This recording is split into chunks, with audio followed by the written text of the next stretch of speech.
ओम नमो भगवते वासुदेवाय नमः. श्री अधिक मास महात्मा अध्याय 15वा.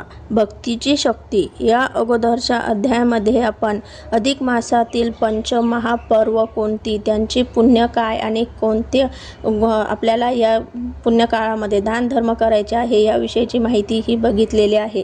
तसेच द्वादश व्रताचे महत्त्व आणि अंबरीश राजाला मिळालेले त्याचे पुण्य हे सर्व आपण या अगोदरच्या अध्यायामध्ये बघितलेले आहे. तर आता या अध्यायामध्ये आपल्याला भक्तीची शक्ती काय असते हे भगवान विष्णूकडून लक्ष्मी मातेला काय सांगतात हे या अध्यायामध्ये आपण ऐकणार आहोत. भगवान विष्णू म्हणाले, लक्ष्मी, आता तुला द्वादशी पर्वाची एक विशेष कथा सांगतो, ते ऐक. रामाने रावणाला मारले, विभीषणाला लंकेचे राज्य दिले, पण राम सीतेसह अयोध्येला गेले. सारे स्तरावर झाले. अयोध्येत रामराज्य सुरू झाले. तेथपर्यंत रामायण सर्व प्रसिद्ध आहे. पण त्या तिकडे लंकेत मात्र विभीषणाला चैनच पडेना, कारण त्याच्या विरोधात काही राक्षसवीर शिल्लक राहिले होते. त्यांच्या अंतस्थ कारवाया सुरू झाल्या. रावण आणि त्याचा पुत्र इंद्रजित, कुंभकर्ण आणि त्याचे पुत्र कुंभ, निकुंभ असे घरातील वीर पुरुष ठार केले होते. तरी कुंभकर्णाची सून म्हणजे निकुंभाची पत्नी ही फार महत्त्वाकांक्षी स्त्री होती. तिने विभीषणाविषयी अंतकलह सुरू केला. लंकेच्या राजपदावर विभीषणाऐवजी आपला पुत्र कुंभकर्णाचा नातू म्हणजे निकुंभाचा पुत्र पुंडरीक यालाच बसवायला पाहिजे असा त्या महत्त्वाकांक्षी सुनेचा दावा होता. म्हणून ती विभीषणाला सतत विरोध करू लागली. एके दिवशी ती आपला पिता शतमुखी रावण याच्याकडे गेली. तिने आपला हट्ट आणि आपल्या पुत्राच्या पुंडरीकाच्या राजगादीवरील हक्क पित्याला सांगितला. तेव्हा तिचा पिता शतमुखी रावण म्हणाला, तो लंकापती दशमुख रावण अगदी मूर्ख होता. त्याने आपल्या कुळाचा घात केला. युद्धाच्या वेळी मला बोलवले असते तर मी त्या रामाचा आणि त्याच्या त्या वानर सेनेचा एकच घास केला असता. पण असो, आता काय झाले ते गेले. आता मी लंकेवर स्वारी करतो, विभीषणाला राजगादीवरून काढतो, माझा नातू पुंडरीक यालाच लंकेचा राजा करतो. तू आपल्या पुत्राचे सुख आनंदाने पहा. इतके सांगून तो शतमुखी रावण आपल्या सेनेसह लगेच चाल करून गेला. त्याने लंकेला वेढा दिला. घनघोर युद्ध सुरू झाले. शतमुखी रावणाने लंकेवर केलेल्या अकस्मात आणि जबरदस्त हल्ल्यामुळे विभीषणाचा आणि त्याच्या सैन्यांचा निभाव लागेना. त्या युद्धात विभीषणाचा पराभव झाला. तो आकाशमार्गे पळून गेला. शतमुखी रावणाने मग पुंडरीकाला लंकेच्या गादीवर बसविले. तेव्हा त्या पुंडरीकाच्या मातेला आनंद झाला. तिने आपल्या पित्याचा सन्मान करून निरोप दिला. पराभूत झालेला विभीषण थेट अयोध्येला गेला आणि त्याने प्रभू रामचंद्राला आपल्या अपमानाची कहाणी सांगितली.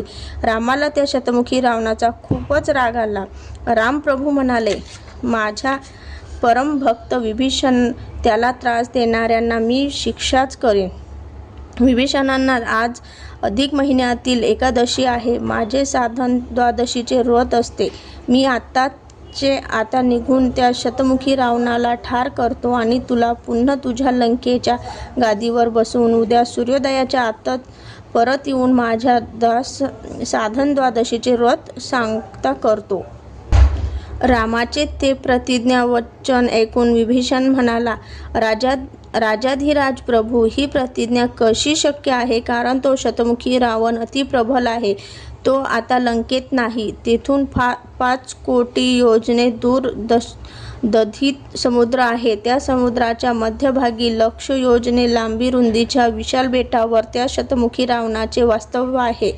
तेथे जाऊन त्याचा निष्पात करणे आणि नंतर लंकेत जाऊन मला राजपद देऊन उद्या परत अयोध्येला येऊन सूर्योदयाच्या आत येऊन तुमच्या त्या साधन द्वादशीचे पारणे करणे हे सर्व अशक्य वाटते. ते काही नाही. मी एकवचनी आहे. माझी प्रतिज्ञा आणि माझे द्वादशीचे व्रत यांचा मी भंग होऊ देणार नाही. माझ्या भक्तासाठी मी वाटेल ते दिव्य करीन.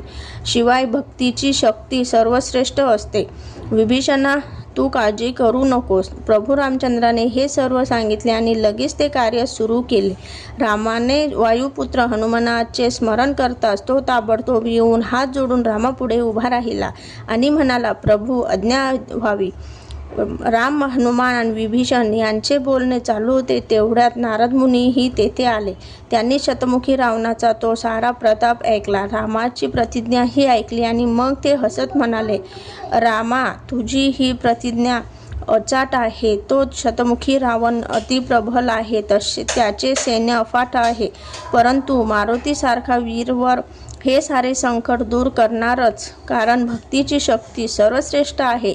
चला, वेळ थोडा आहे, कामाला लागा, पाहूया काय होईल ते.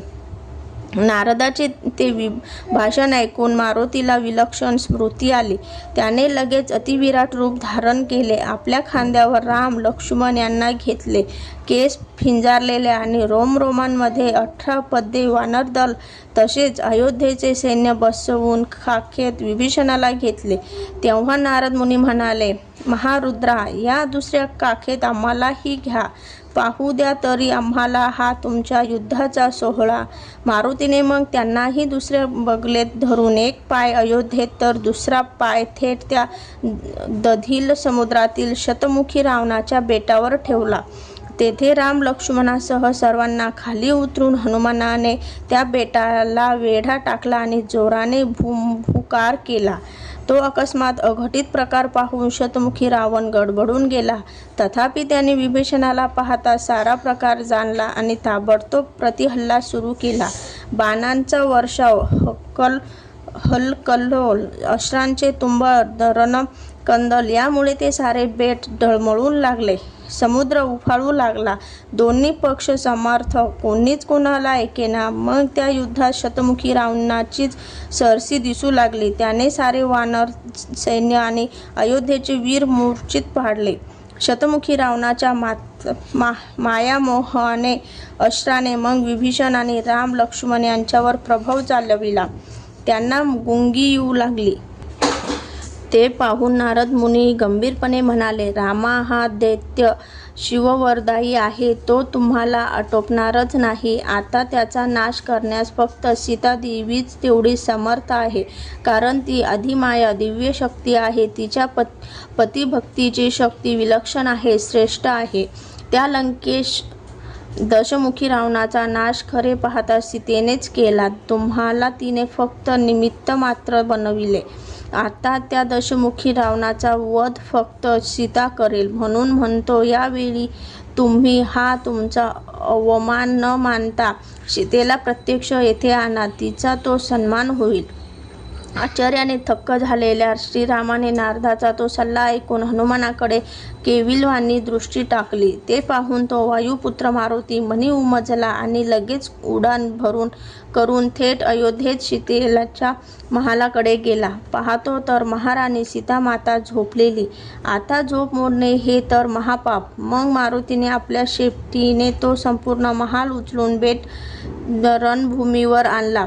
सारेजण थक्क झाले. रामाने सीतेला जाग आणली. सीता दचकून उठली.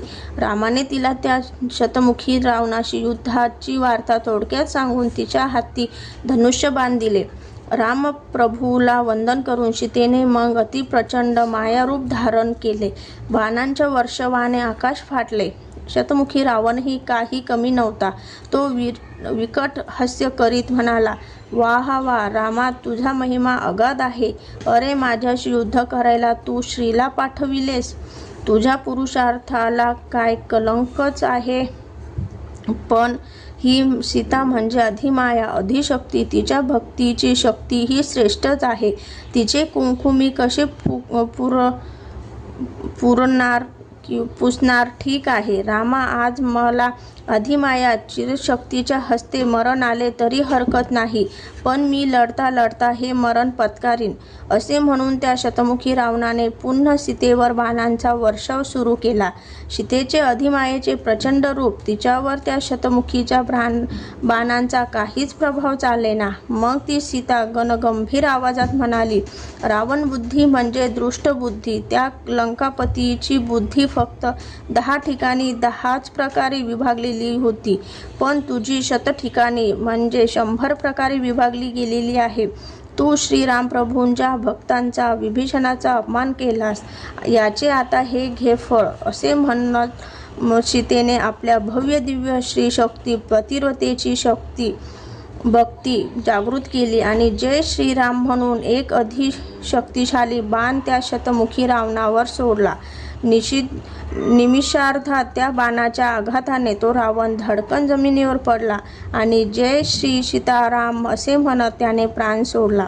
शतमुखी रावण पडलेला पाहून त्याचे सारे सैन्य पळून गेले. मग सीतेने आपले पहिले सौम्य रूप धारण केले. युद्ध संपले. मारुतीने सारे वानरदल आणि अयोध्येचे वीर उचलून राम, लक्ष्मण, विभीषणसह नारद या सर्वांसह पुन्हा पहिल्याप्रमाणे तो लंकेत आला. तो सारा प्रकार पाहून पुंडरीक शरण आला. रामाने थाट आणि विभीषणाला पुन्हा लंकेच्या गादीवर बसविले आणि मारुतीच्या साह्याने ताबडतोब अयोध्येत येऊन सूर्योदयापूर्वी आपल्या त्या साधन द्वादशी व्रताचे पारणे केले. नारदाची पूजा करून हनुमानासह वानरांना यथेच्छ भोजन दिले. त्यावेळी राम आणि सीता कृतार्थ झाले. नारायण म्हणाले, लक्ष्मी, आता यापुढे 16व्या अध्यायात या पंचपर्वानंतर स्मितविलासिनी या अप्सरेची कथा मी तुला सांगणार आहे, ते तू शांतचित्तेने ऐक. अशा प्रकारे हे अधिक महिन्यातील सर्व पंचमहापर्वांच्या कथा. ओम नमो भगवते वासुदेवाय नमः.